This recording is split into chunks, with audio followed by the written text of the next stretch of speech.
All right, all right. Hello and welcome everybody to Auracious Global webinar, Beyond Courage, Building a Resilient Future Generation. And thank you so much, our distinguished guest speakers and all the audience who have taken out time on a Saturday evening to be with us. It means a lot to us. Thank you very much for being here with us. Thank you. Resilience is not the absence of struggle. It's how we navigate through the challenges and how well we are equipped with resources to bounce back, to create happy, healthy environment, to face any challenge that comes our way. And the same thing we teach our kids. And that's the aim. We are here with that aim to talk about how we can equip our children and teens, the younger generation, the future generation, with all the resources, the help, the support, compassionate guidance that we can provide in this 1 hour compact, value-loaded session. And that's why we are here. I'm Nowsheen Yaqoob, founder and CEO of Auracious Global Consulting. It's a human development company, and we all take initiatives. Me and my team members, we take initiatives in terms of awareness drives, workshops, personal coaching sessions, corporate trainings, and I would like to share a bit of a journey with you. I'm going from here.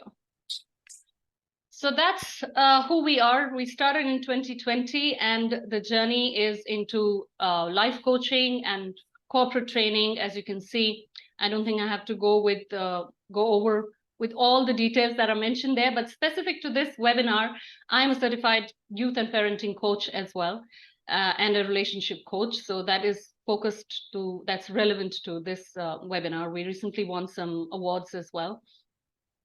So happy to share this journey with you. As and when people are coming in, I will just let them in. These are few of the testimonials, success stories that I'm sharing here. You can look up in Google under our name, the company name, Auracious Global Consulting. And Nivedita, thank you very much for being one of the key, I would say, clients, friends, and acquaintances to have supported us there. This is where you can get in touch with us if you'd like to take a screenshot of this, or you have you can scan the social media IDs. You can do that here and take a screenshot so you can later on, whenever you wish to get in touch with us or with me personally. If you have my contact, then obviously you don't need this. And think I can move ahead. And if you stay till the end, like I mentioned in the emails as well, that there is a special announcement and a special offer coming exclusively for the attendees of this webinar, because I appreciate your time and presence. So this will be a special offer from my side.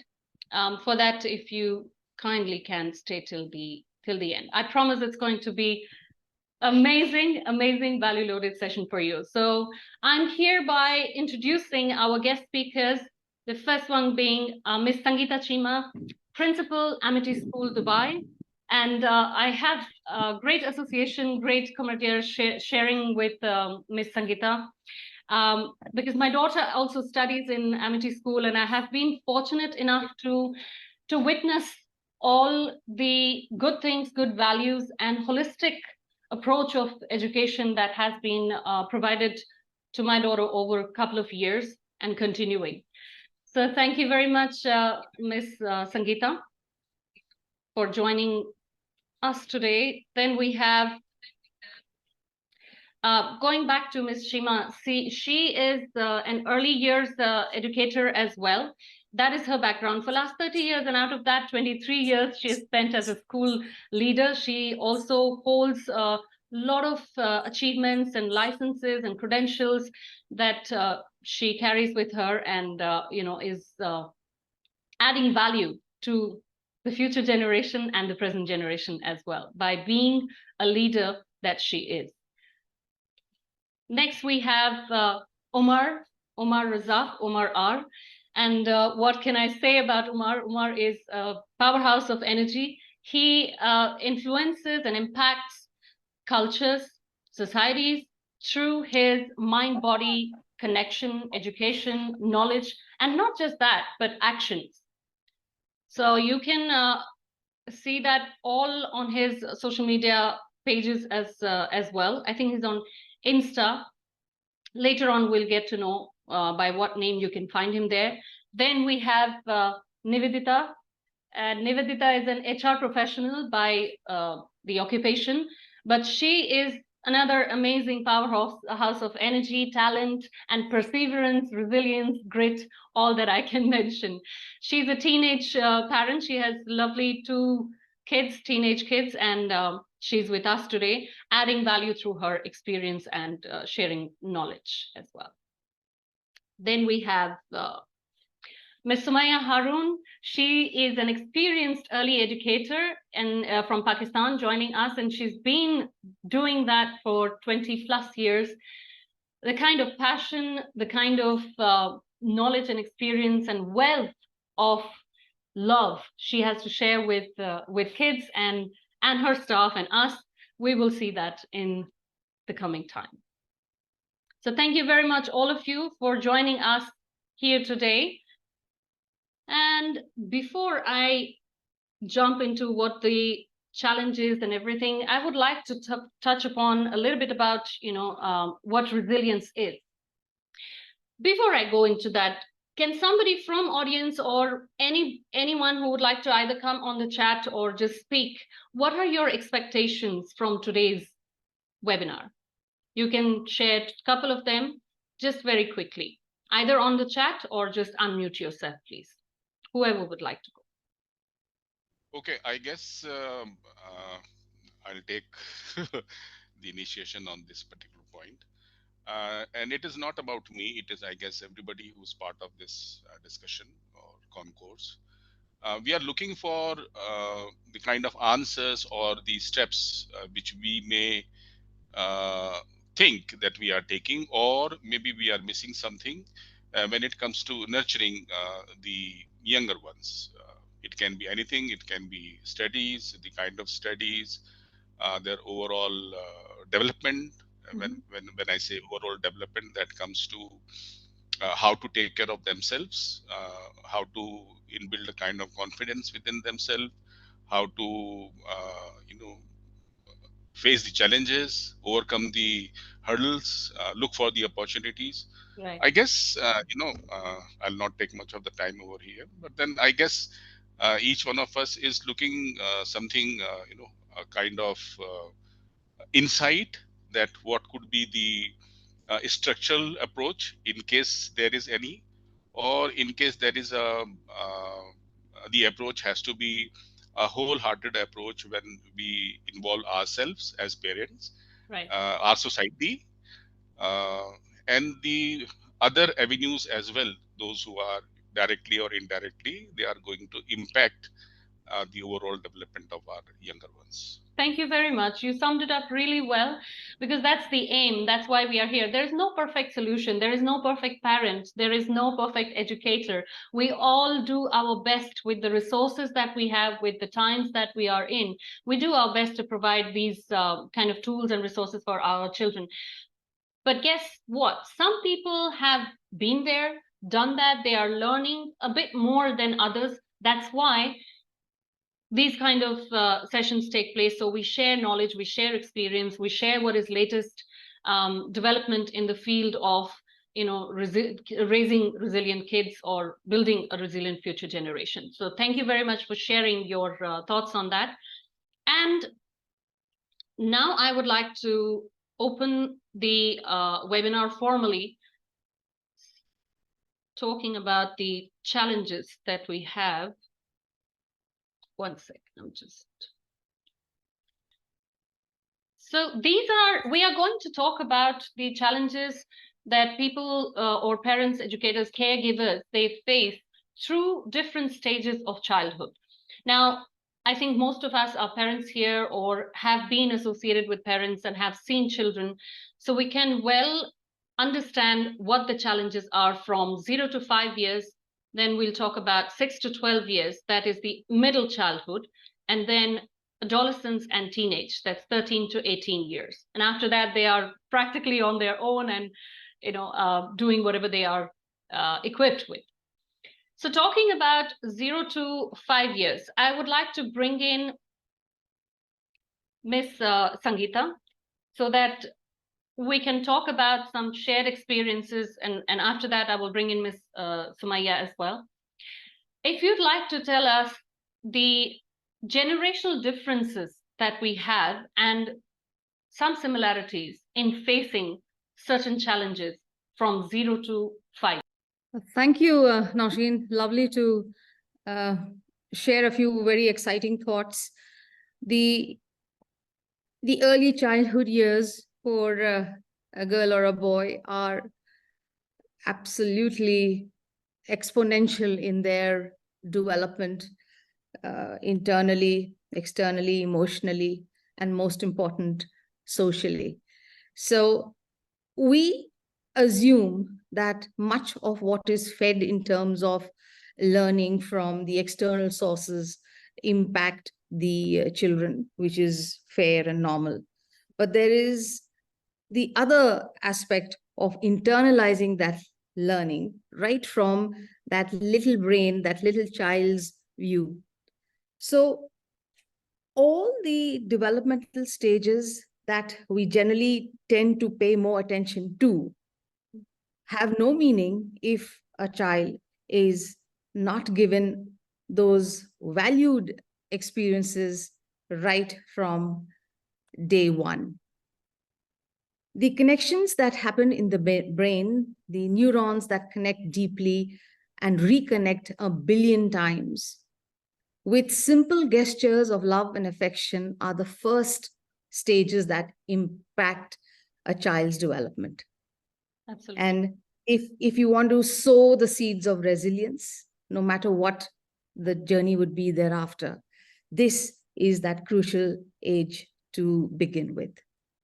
So I feel that the youngsters of today, the early childhood teachers of today, the parents who are looking after the age group of 0 to 5 and are involved with all kinds of challenges on a day-to-day basis, have to begin to connect with the needs of a child with pure affection, so that all those neural connections get denser and they bond so brilliantly that there is no scope for any surface learning, some kind of a mediocre pathway would lead to many kinds of challenges. So I feel that the depth of learning connects with emotions very strongly and with affection, which has to be expressed. Absolutely. Thank you so much for sharing your experience, valuable thoughts on this critical, this is just the beginning. I would like to share a bit of my experience, because my daughter is in the age group of, now she just turned 6. So she is just beginning the middle childhood, where all the other challenges are coming in, emotional regulation and tantrums and screen time and all of this. So if I don't, as a parent, if she doesn't get the roots at home and then at school and then whatever the caregiving environment is, she won't be able to get wings. So it's the journey from roots to wings. The values, the conditioning that kids at this age get takes them forward to middle childhood and makes them stronger to face whatever challenges they have coming their way, whether it's in terms of being with the peers, with their classmates, with their schoolmates or teachers, or any caregiver that is put across their way. So I think it's very, very important to have a collaboration between this environment, between the school, between the parent environment, to have a nurturing, loving, affectionate environment at home and at school as well. So understanding the emotional capability of these young minds and letting them do and experience their own experiences. So thank you very much for touching upon that. And next I'm bringing in Ms. Sumaya Haroon. You can let us know about how institutions and parents can collaborate to foster resilience in children. Thank you, Ms. Nowsheen, and very nice talk, Ms. Sangeeta, about early childhood and how they learn. Ms. Nowsheen, actually, this is a triangular, we can say a matter of triangle: teacher, student, and parent. We can't be succeeded if we do not connect with parents. And today's biggest problem is that students' parents are very busy. They are very busy that their children are showing when they come with the age of 3 to 5 with in the admission of pre-nursery and nursery classes. They have speaking problems and they have been taken to speech therapists, and their parents say that we are going for the sittings. And I just say, dear, please take out time for them. They need you. They don't need speech therapists. You have always heard that I hear, I forget, I see, and I remember. And I understand. They just hear, they just see. Whatever the screen shows them, but they don't do. We don't let them do.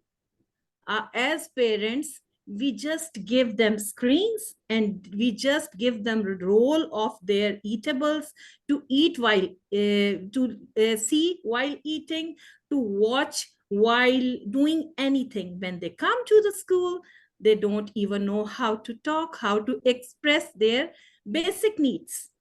So the main thing is to let them speak, let them ask, answer their questions, talk to them, take out your time. When a father picks a child from school to the home, he can talk a lot. Please don't have your hand freeze. I just request parents to take out time from your busy schedule for your children.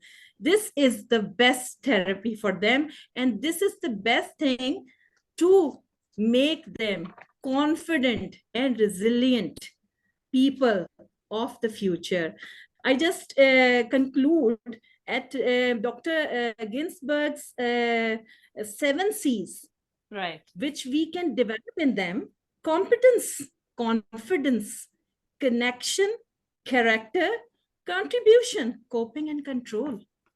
That's what we have to, that's what we have to instill in them by always doing. And early learning is just learning through play, learning through hands-on activities. Give them a lot of things to explore, give them a lot of time to answer the questions. Give them a lot of time and just space to ask questions. Please don't snub them for not asking the questions. Please don't say them, we don't have time for your questions. Please, just wait, just wait.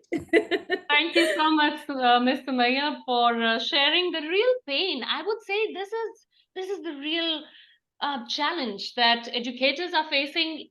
If we see the other side, the parents' side, they would have similar stories to share, if not same. So I was going through. There's a very renowned conscious parenting coach. She's almost, I mean, and one of the top coaches in the world. Her name is Dr. Shefali Sabare, and she says that there are only 3. If you, as parents or caregivers or educators, only remember 3 things, that would be connection, containment, and building skills. So what you talked about right now was connection. Build that connection with your authentic connection with your kids, with your children, whether they are in any age group, whether they are in the teenage, whether they are in the early age. That's where they need the nurturing, most of the nurturing. Then when they go to their middle childhood, the screens and the tantrums and emotional regulations, what happens there is a lot of healing of the parents happens, because they were conditioned, they grew up in some other environment, they were taught things differently, and now what the modern world is showing us is totally opposite. I think I don't have to touch upon much on this, that some societies, parents are used to hitting children, right? So that is complete no, because it causes mental trauma and it causes a lot of problems in their later years, relationship issues and all of that. So as conscious and responsible parents, caregivers, and educators, it's our responsibility to first understand our own emotions, let us talk between each other, and then talk to these young minds, ask them, give them a chance to express what they want to. And that's how they will learn and become more confident and resilient. So thank you very much for sharing your thoughts, and also bringing in the 7 C's. I will be sharing that handy notes later on after the webinar, and the 7 C's will definitely be included in that. So thanks a lot. Moving on to, I will bring in Omar. Omar, if you could please touch upon that, because your kids are, mashallah, they are also in the, your daughter is in early teens now. So please, if you could let us know what are the challenges you're experiencing and how are you teaching her these skills to become more resilient? Great. So I think first off, everything that I'm hearing is fantastic. There's a lot of learning for me personally as a parent. There are no wrong answers here. I think with the right mindset, there's a lot that we can learn and basically share, because every parent was once a child. And you know what, I remember my journey. I was the odd kid. For me, sitting down was a big problem. Now they call it many things, but back then, if you couldn't sit down, someone would smack you and ask you to sit down. And that was normal back then. Whereas now, if you smack a kid and tell them to sit down, it doesn't work. But we've learned the hard way that these things don't work. In terms of experience, I'll tell you that there's a lot of mistakes every parent makes. And I think we need to give parents the permission to make mistakes. The problem is a lot of times this attitude of perfection and expecting everything to go the way we want it to go is what puts parents in a lot of pressure. Like, I've seen parents crumble under the pressure of seeing other parents doing some amazing job and thinking that I can never live up to that. Mm-hmm. That's not what your child is expecting from you. All your child cares about is your attention and your time and your guidance. I mean, the simplest way to understand this is, I do this exercise because I think every parent has Legos at home. Oh, yes. Right? I'm sure we've all gone through that phase of stepping on the Legos and playing with Legos and so on. So I've stepped on many of them. But the thing that I want to talk about is that if we can look at this, imagine with me, if this is a child. To me, one of the key blocks is personal development. Mm-hmm. Personal development is such an underexplored territory now that we as a culture are evolving and talking about things that we are putting value on, which is apart from education, which is understanding the personality side of things, and realizing the fact that this is equally important alongside the schooling and the college and the education. There's a tremendous amount of pressure on teachers and schools to deliver on every expectation. It's unfair. I think, as you said earlier, it's a triangle. We all need to come together, you know, the parent, the teacher, the student. However, there is something in the middle, and I'll build on what you just said, which is in the middle of the teacher and the parent and the child is a screen. And okay, that is where a lot of the communication is being lost. So going back to this analogy, this is your personality, the personal, because that's your internal, what comes out from you as a person. So this is part of a child's development, whichever age bracket we pick, because through each range, they're starting to change. as I tell my wife often, is that I feel like our son got a software upgrade last night because he has some new words that he'll use out of nowhere. Then you have the physical development, which Right. is the social, which is their interaction, finding their space in a school time playground area, or in the community playground area, or in a mall, or at a birthday party. They have to find their place in the social hierarchy. Am I the leader? Am I in the middle of the pack? Am I someone who is, a loner? Because that's the other thing too. We're very good at labeling children, right? Oh, this is the loner, this is the introvert, this is the extrovert, and so on. But for us to be able to understand the full picture of a child, we need to understand it starts from the personal, which is your internal, then it goes to the social, where they start to find themselves. Then you have to be mentally tough, because then you have to sort of confront all the challenges and the obstacles that you face in the playground, you face in the classroom, you face in the arena of life. By being mentally tough, you're able to overcome those. And then you have, which I personally love the most, is bringing it all together with the physical toughness, because then you have to be formidable. When you stand up with your shoulders back, you're formidable. People look at you and they know that this person is someone who is standing up for something. They don't know what that might be. It could be just that they're standing up for some personal belief, but at the very least, standing up with your shoulders back is a good way to navigate through the world, because when you make eye contact with people, you're able to communicate very effectively and very clearly. Working with children, for example, one of the things that I always do, and I think I told you this earlier in our chats, Nowsheen, that I always go down on one knee, and I Yes. always go to the level of the child whenever we're talking in our training sessions.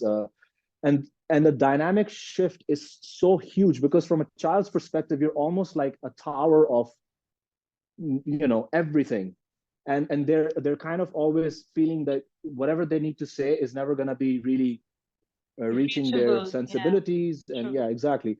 And so just going down to their level changes the dynamic. They seem more relaxed, they want to open up, they want to talk. And then lastly is the cognitive, which is where all of this comes together, where children are able to develop reasoning. Like, I mean, I can tell you right now, my 6-year-old son is a way better negotiator than I am. We negotiated something right now, which I didn't want to say yes to, but all of his reasoning was spot on. And I think if we pay attention to the things that these children are telling us in their personality traits, in the choice of their colors, in their hobbies, and all of those things, it starts, they're always giving us data points about what matters to them. And then it's up to us as educators, as parents, as caregivers, to take in all this data and work with them. It's a collaborative process. 1 hour is not enough. It takes a lifetime, so, Absolutely. True. but that's where I'll, just Thank you so much, Umar. A lot of things with examples that you shared. I really appreciate that Lego analogy there. And I think our audience has benefited from that as well, because when you show real life examples and when you talk about your personal experiences, people connect, people relate to that more, rather than just having like 50 slides over and reading from the slides. That doesn't serve any purpose. We are people. That's why we got together, so that we interact in terms of emotions, in terms of experiences, in terms of challenges, in terms of pain that some of us shared, and this shared space is very sacred, I would say. I have always derived energy from people's stories, and we all have stories. Whether those stories are victory stories or they are failures, they are stories at the end of the day. Because if you don't taste failure in your life, you can never taste success. So that is my personal perspective on that. We have a couple of questions from audience. Thanks, Umar, for sharing your thoughts. And Dr. Vida, as the researcher she is, she's a dear friend and a fellow networker. She has a couple of questions to ask. I will take up these questions, Vida, happily. But let me just get to Nivedita. She has connected again, and I'd like to bring her in terms of a teenage parent and what kind of challenges she has been going through, and as a mother, as a fitness enthusiast, as a certified mixologist.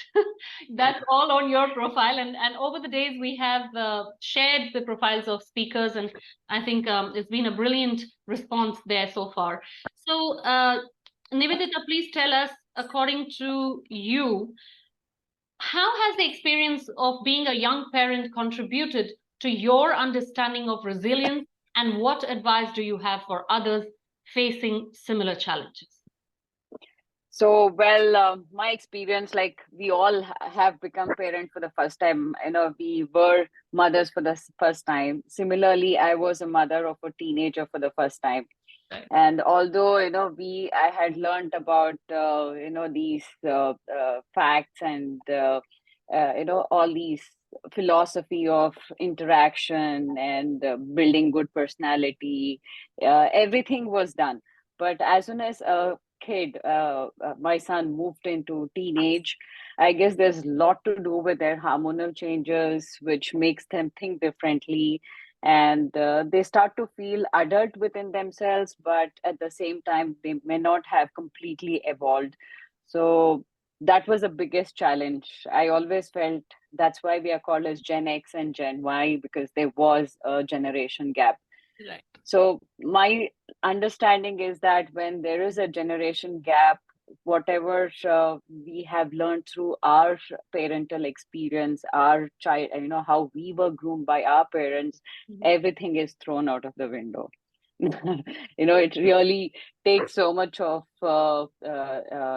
patience and to understand that we need to give them the space and the kind of counseling or the understanding that they need to for them to kind of recoup and feel that okay, they should be able to express themselves and accept what we as parents are talking to them. There's a lot of chaos that goes on the minute kids move into young adulthood, into the teenage. So that I felt that having a neutral person or taking an external help was so much useful when we have the teenage kids in at home. Right.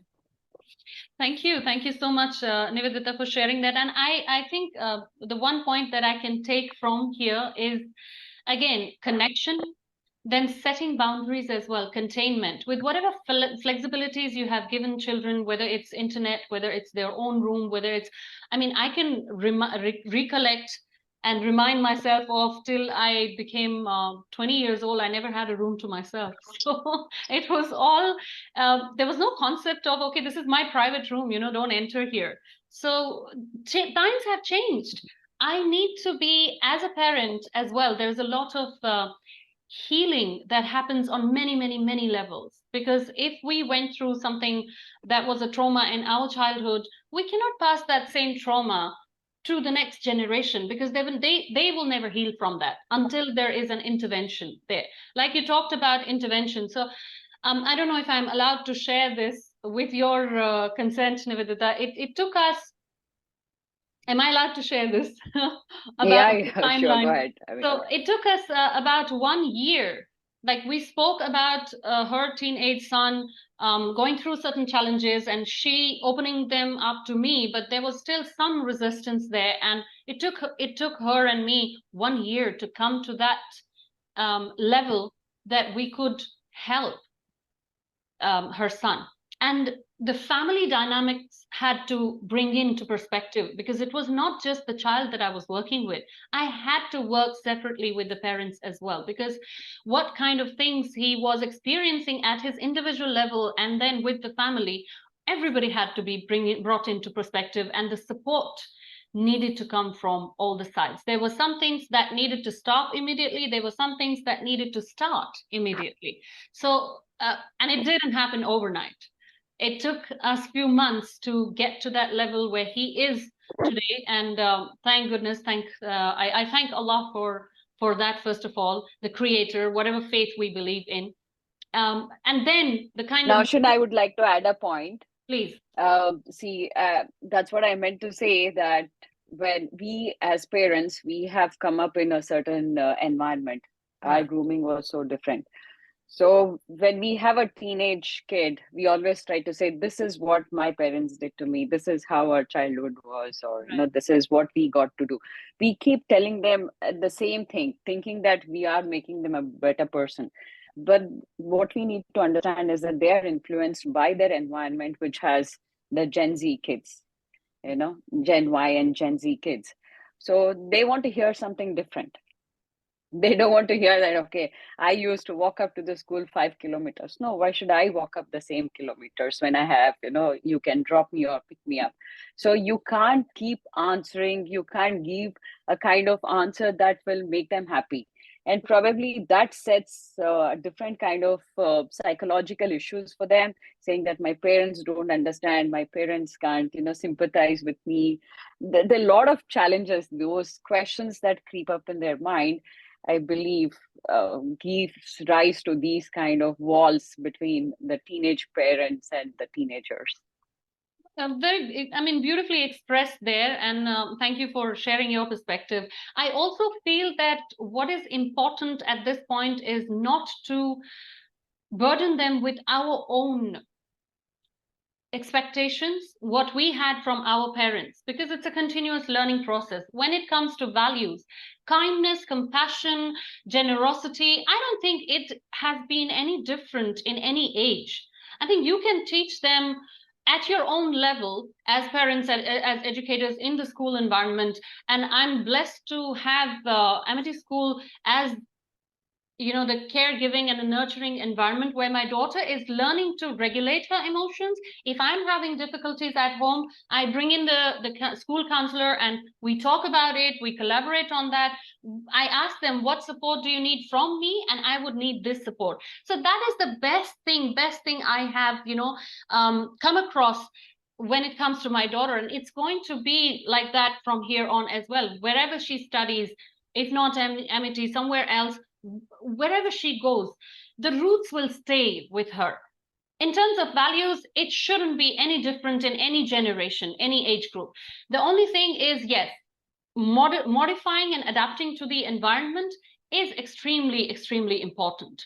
So, for example, if you want to get your kid off the screen, you can't just yell and shout at them, hey, don't use screen. And whereas he or she sees you constantly on your phone, whether it is working, you're making an excuse that, oh, I'm working. But when it's time to spend that half an hour or 1 hour, just leave the screen away. That's what Ms. Sumaya was saying as well. When you have to give attention to them, everything else stops. Be in that moment. And that is what builds an authentic, a compassionate, an affectionate connection, what they will remember forever. And for them, you become the first guiding step, rather than them finding that step online, which is not very safe these days, because you don't know what kind of things they are facing and exposed to. And that's a different world genre altogether. We can discuss that in some other platform. So coming back, giving kids the environment, the confidence, the trust that they need from you, please step up. Parents, educators, caregivers, learning has no age, learning has no time. And I think Ms. Sangeeta would, I think be in agreement with this, because she's been a lifelong learner herself, and learning, contribution, growth are three of my topmost values as well. Moving ahead, I am going to take a couple of questions that Dr. Vida posed to us, and any of the guest speakers can choose to add their perspective and answer this question. How do we deal with the mindset of the new generation who is growing up behind the screens? That's the first question. Yes, please. If I may pitch in, I'm so happy that we're having this conversation. It makes me feel so excited in spite of having a long day. But, the generation that we are looking at has to be prepared by all of us, parents, educators, society, to be able to cope with any stress, any tension, or rather a post-crisis tomorrow every day. Like there'll be crisis after crisis after crisis. God knows what they would be. And we have to have this magic wand in our hands to be able to give them the strength, the values, the skills that should be enabling them to cope with that future. So here I have certain very important transformational competencies that I want to talk about. I'll just take a minute. Please. One is that besides the life skills, coping with stress and tension, decision making, creative thinking, critical thinking, problem solving, empathizing, all those that we want in terms of life skills can be put aside because they have kind of matured. But if we teach them these very, very challenging transformational skills, which are create new value. Now, out of situations, through various activities and functional capacities, we should be able to get our children and ourselves to look at the whole world differently, anew, with a new value system, because we don't know what the solution would be to a complexity. Secondly, it is very important for our children to take responsibility, for which they should see what those consequences are if things don't go right. And they should be responsible because the consequences matter. And thirdly, Nowsheen, and I'm glad that Umar and Sumaya and Nivedita have been, connecting with all these, smart ideas, which perhaps parents and educators think they know and perhaps may not know, is that all the time we should be reconciling with tensions. We should not bend or break, so resilience becomes overarching. And our children should be able to pick up the dots with the nurturing that we give to sort out a complexity which they face, to reconcile tensions, to reconcile dilemmas that come into their lives. Thank you so much. And I think most of us would kind of, conform with this, whatever you have mentioned in terms of creating that environment and new set of values. It's not the whatever has been passed on through the generations. Yes, kindness back then meant something else. Kindness now in this environment, in this day and age, might mean something else. So adapt, adopt, and teach. Learn, unlearn. I think Umar would agree with this. There's a lot of unlearning that we need to do from what we have been taught and conditioned to previously, the kind of environment we've been exposed to in terms of family and upbringing, or the social dynamic. Because these days you will see many kids, teenagers, or even middle childhood kids, they're not very comfortable in the real social settings. They're only comfortable with their screens when it comes to watching videos. When it comes to learning, they're only comfortable doing that online. When you tell them to write something, they're jittery.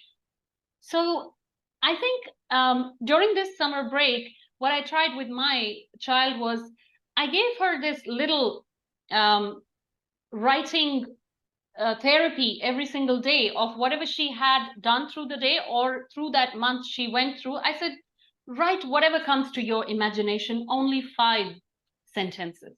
So first thing first, she was like, okay, I'm not going to do any online learning then. I said, okay. So that was a negotiation. But if there was something that was really pressing and important, then I would have to negotiate my terms as well. So it's no longer like, what I said is the final word, not another word. I do not want to hear anything. No, that approach does not work. Please, parents, if you're still coming up with that or coming in with that approach, please get away with that. I mean, do away with that, not use the same approach, because that creates kind of, they are not comfortable in the social setting because you're not ready to listen to them. Why should they listen to you when it's time to participate in the family gatherings? Okay, we used to be told, whatever you have learned in the school, can you just say that, like a parrot? I remember my time when I was 3 or 4 years old. It doesn't happen. We have to see if they are comfortable in that setting. And then when they feel comfortable, they will shine. It's not that they don't know. They just don't feel comfortable in that environment for whatever reasons. So learn to create new values is the message that I took from this conversation. Thank you so much, Ms. Sangeeta, for sharing those valuable gems with us. Now, the second question that we have from Dr. Vida is it more difficult to find space in the social hierarchy today than it was what it was before us or 30 years ago. So any of the guest speakers, either Ms. Sumaya can come in, or Omar or Nivedita, whoever would like to. I can share that once when I was teenage, and I was very fond of reading fictions and love stories. And my mother used to see me in summer break reading lots of novels and used to smile. And she used to say one thing only always, Sumaya, read it extensively. It will improve your language skills, your writing skills. But these things are not real in life. She used to tell me real life stories. She used to take me along wherever she goes. She used to make plans. Whatever she does with me, I used to do with my daughters. I used to become their friend. I used to go out with them, spend time with them, making selfies with them, dressing up like them, and they always feel comfortable to tell me everything. And I never said, oh, what have you done? No, make them friends. That's what, जिसको के उर्दू में कहते हैं कि धूप में निकलो, घटाओं में नहाकर देखो, जिंदगी क्या है किताबों को हटाकर देखो. तो हम we give them artificial intelligence as teachers, but real life experience and real life involvement is very important for nurturing our teenage children and our young ones. Thank you so much. That was really so beautiful. And the verses or the lines that you said in Urdu, I think most of our audience here would understand that. Vida, I can translate that for you when we meet next time, and a couple of others. Resilience is not genetic. It's a skill. It's something that can be learned, that can be taught, that can be picked up over a period of time, depending on what the situation is, what the environment is, and what you are unlearning, relearning, and teaching. So I would reiterate on these three things: connection, connect with whatever generation you are talking to, whether it is, Nivedita, did you want to say something? Sorry, No, I'm trying to fix my audio and video, sorry. Okay, no, I'm just going to put you on mute while you do that. So what I was saying, that three things, again, coming back to connection, connect with any generation that you are, but connect authentically. Even when you are connecting through screens, like right now, the mode of connection between you and me is screen. But we are having this amazing interactive discussion where we are sharing real life experiences, where it's no longer death by PowerPoint. You know, as some people would like to call it. That's the reason I kept it very, very informal in this regard. Having a social setting, a real social setting, is extremely important. Building that kind of environment in your home, even if it's to share one meal together as a family, brings in a lot of affection, connection, compassion, generosity, and acceptance. As parents, educators, caregivers, we need to accept certain things that may not be right. There's no right or wrong, but that may not be according to the situation we are in. So that old age approach would not work there. Be situationally aware with your kids. Let them become situationally aware. If they're asking questions, if they're asking logic, find out the logic if you do not know. Seek help. This is what my message would be at this point in time. Moving forward. I also, sorry, yeah, I want to say one point on this, because I think it's very important to understand that in the last 200,000 years, our biological software hasn't changed. And yet there's an iPhone every year, every 6 months, every 3 months, there's an update. The reason why I'm saying that is because a lot of our biological needs are very basic. For example, sunlight, for example, movement, for example, breath work, for example, connecting with your communities. These things, no matter whether we live in 2023, 2050, or the 60s from the 19th, 20th century rather, those needs are not going away. And I think that's where sometimes the answers are right in front of us, and yet we want something incredibly fancy to drop into our laps and realize that, oh, okay, this is what I was looking for. I think that's why this is such an open-minded space, and I'm seeing a lot of positive thoughts, which I'm learning so much. I'm taking notes. I'm all in, so I'm learning a lot here. One of the things that I feel is common across this discussion is we care a lot about our children, and this is beautiful to see. I absolutely admire each and every one of you guys to show up here and do this, because honestly, what's happening to our children partially is our fault. As a culture, we decided that we'll put all our eggs in the basket of technology, and whatever it takes, every year we need a new gadget, every year we need a new car, every year we need a new vacation, and a new selfie, and a new. So they have inherited a set of values that we as adults subscribe to. We said, all right, you know what?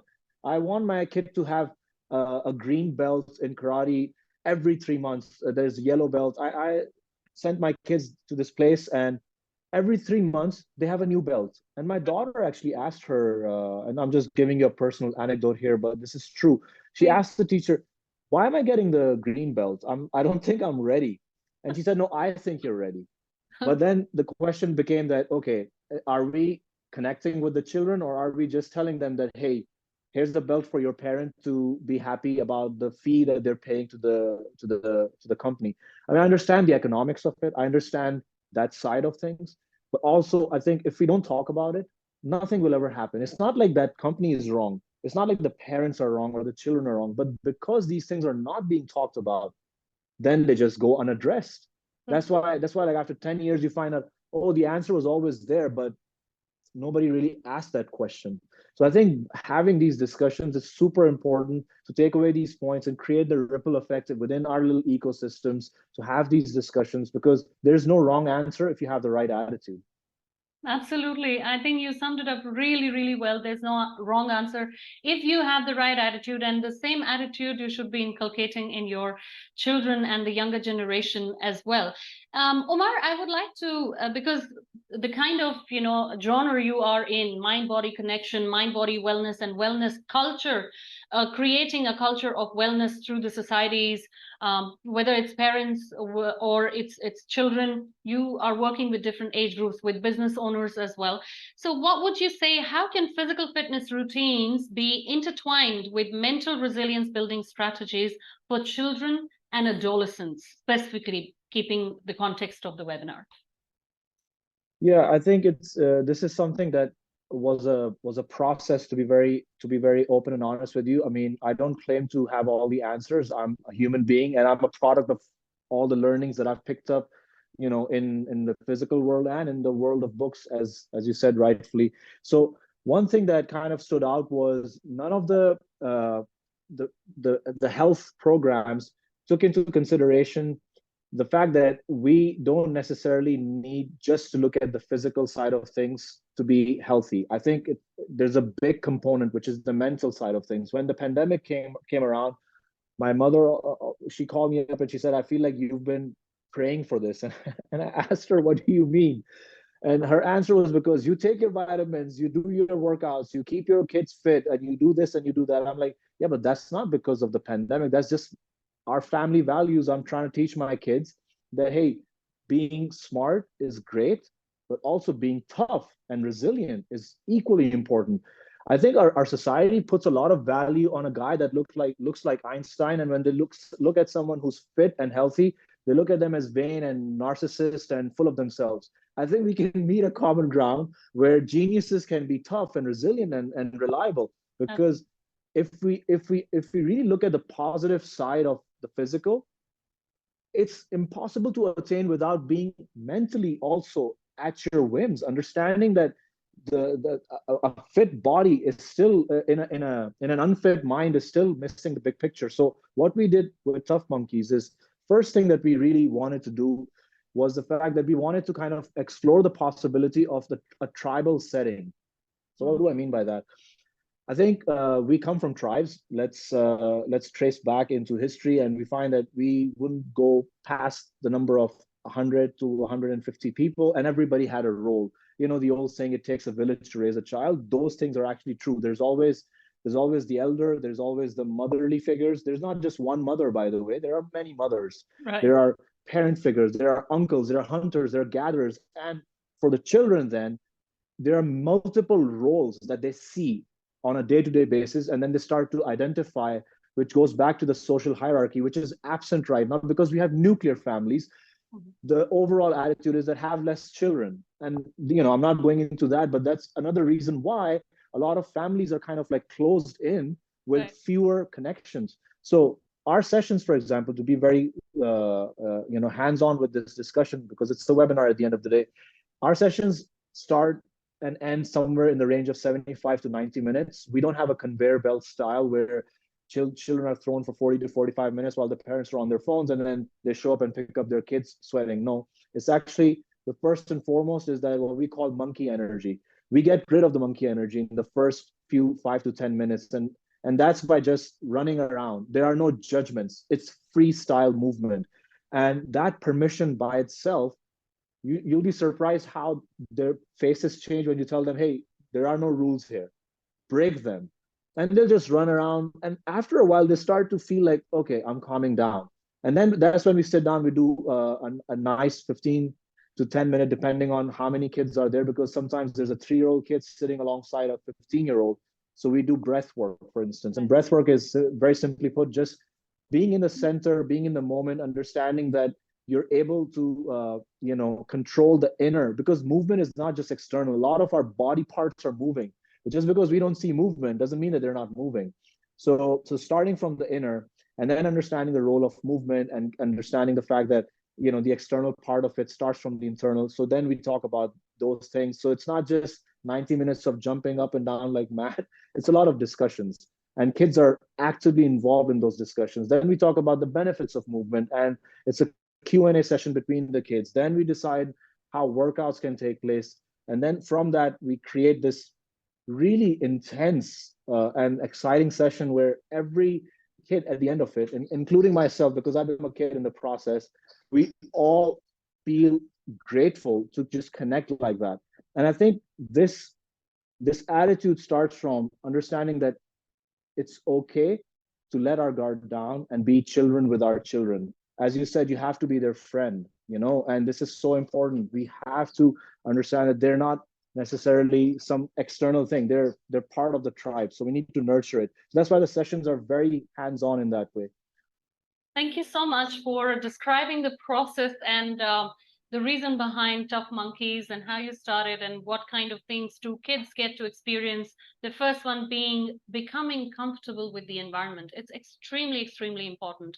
Whether we talk about schools, nowadays having great infrastructure, and I think I would like to quote here, Amity School Dubai is one of the prime examples here in this environment. I can say that amazing, vibrant, brilliant infrastructure. However, what brings life to that infrastructure is the staff, is their people. Because the minute you step in, and it's been my personal experience, the minute I see Miss Sangeeta there, my face lights up because she's so welcoming. She is so, she wants parents to be there. There are people in schools we've seen when we were kids and we wanted to go to the school. We never wanted to bring our parent to the school, or they never wanted to see the parent because, it's a waste of time and they would only see them at the PTMs or if something would go drastically wrong or there was a punishment.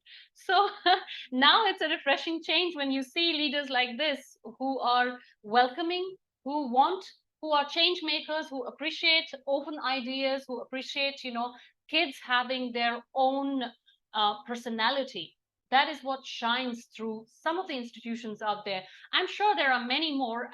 I'm quoting this example of Amity School Dubai because that's what I'm associated with as a parent. And that's who we have here, the leader of that school. I'm sure, Sumaya ji, in your school as well, there are many practices happening like this, making kids comfortable. For example, in one of the pictures and stories that I shared on Insta, you were helping kids taste, using those senses, covering their eyes, but all other senses they could use to to become more resilient, to become more efficient in knowing and telling you what kind of food that was, how they feel eating that food. So this is what the real life education is. It's not literacy anymore. It is not getting the degrees after degrees and degrees and becoming who we have become, but it's about unlearning a lot of stuff there as well.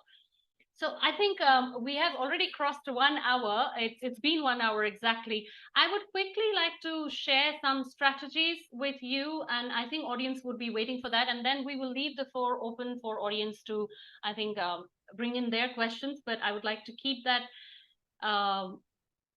to about 5 to 6 minutes. Is that okay with you all? Yeah, Yes. because in 1 hour, I think there has been a lot that has been shared and a lot of value has been taken from this. But let me quickly go over with the strategies that I have to share. Oh, screen.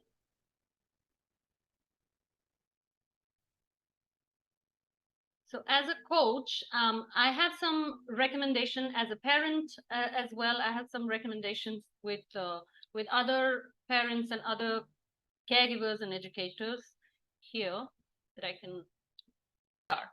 Some practical strategies and tools that you can, and there is no right or wrong, whatever works for you. These are some that are listed that I have gathered from different sources that I have practiced with my own child being a parent.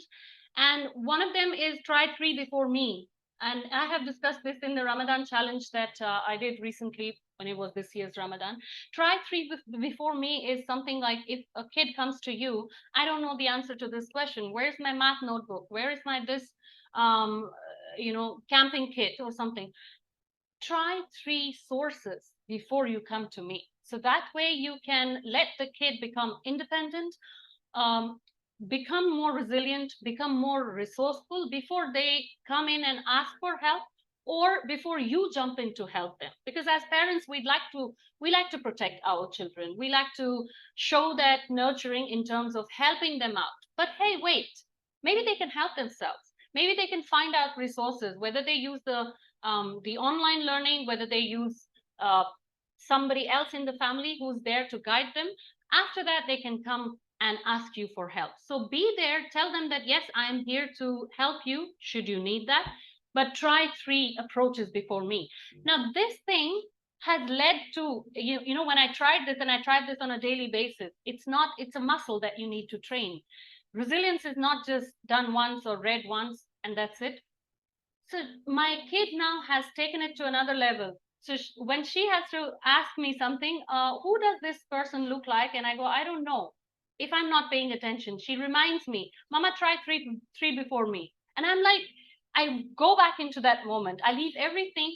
And then she says, if I can't claim to try 3 times, she says, okay, try 1 before me, before you ask me, before I give you an answer. So that's how the learning happens. It's 2 ways. It's not 1 way. It's never, ever 1 way. We are not here to lecture our kids. We are here to model these behaviors for our kids so that they pick up this from us, and they build their own experiences according to the environment they are in. So if you'd like to take a screenshot to this, I'm of this, I'm very happy for you to do that. And on the other side, I have shared some, these bracelets. So let your kids, if they are in middle childhood age, they can make these bracelets and wear them, share them with their peers. And this will, these are affirmations that can help them to believe in themselves, that can help them to remind themselves that they are unique and they don't need to be like someone else. Next is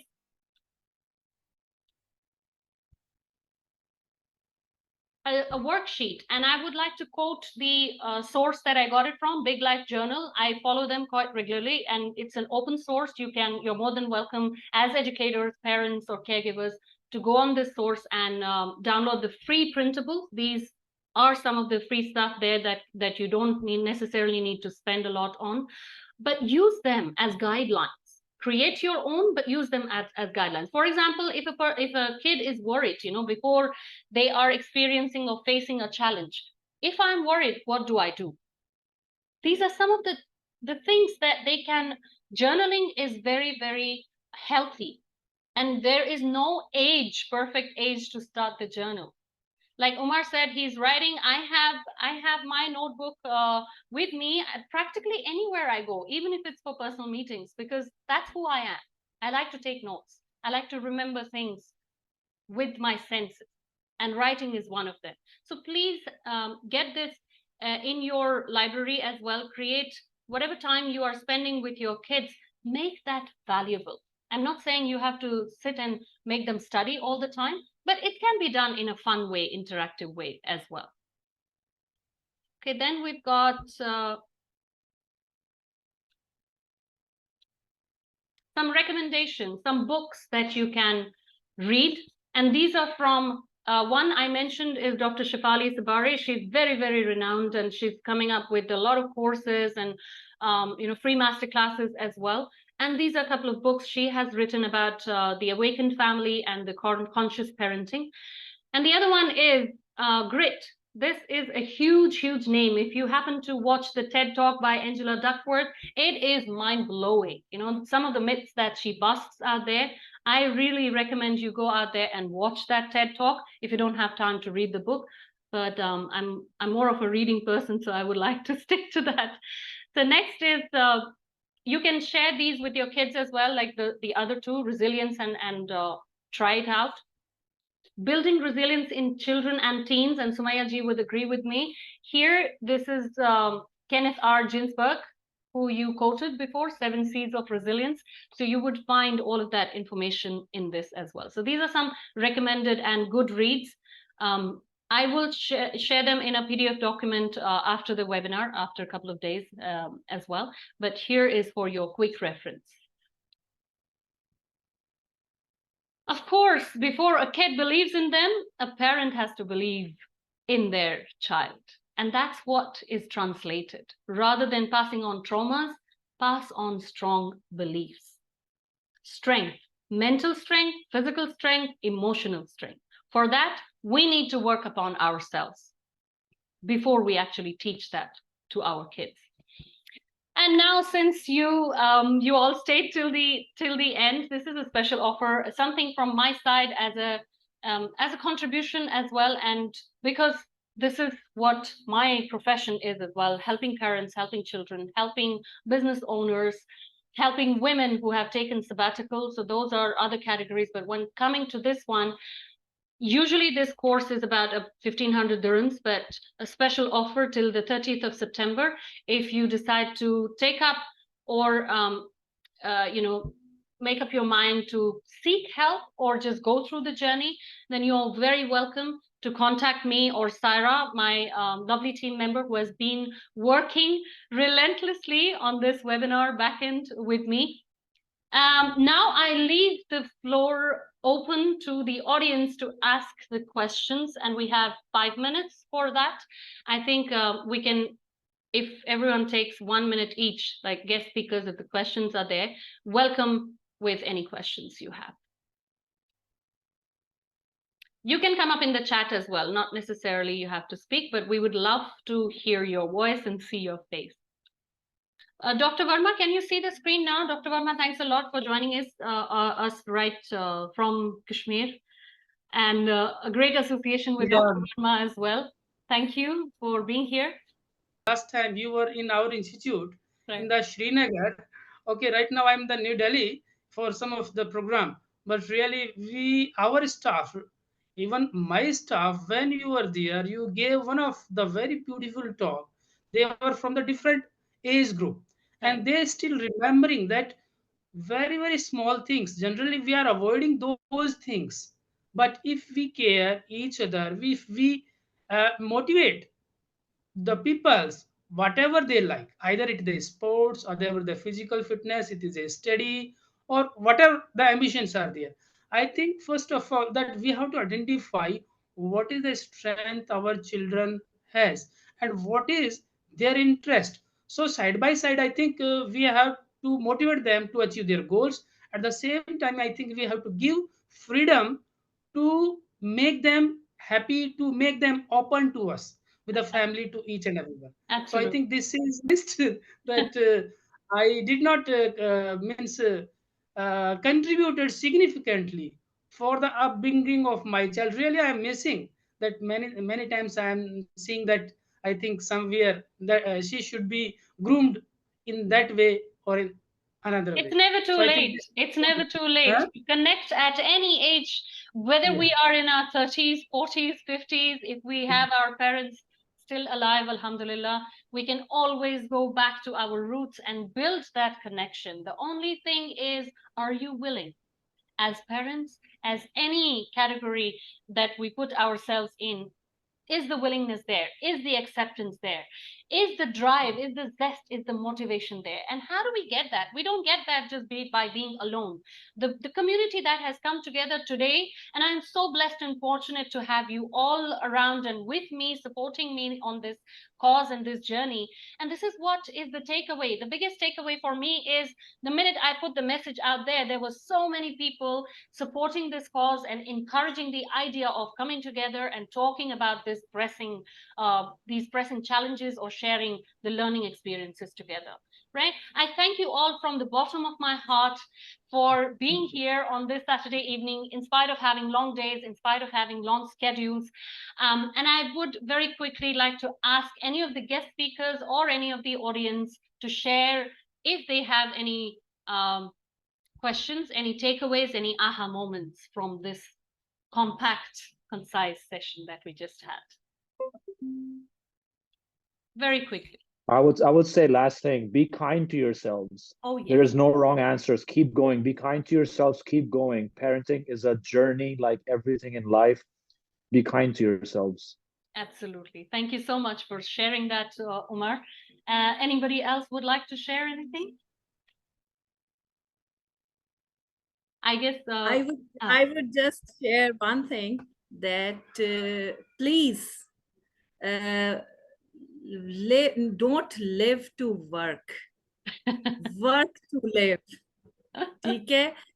इसलिए because we spend a lot of time on our professions and forget our families. For those we are working. True.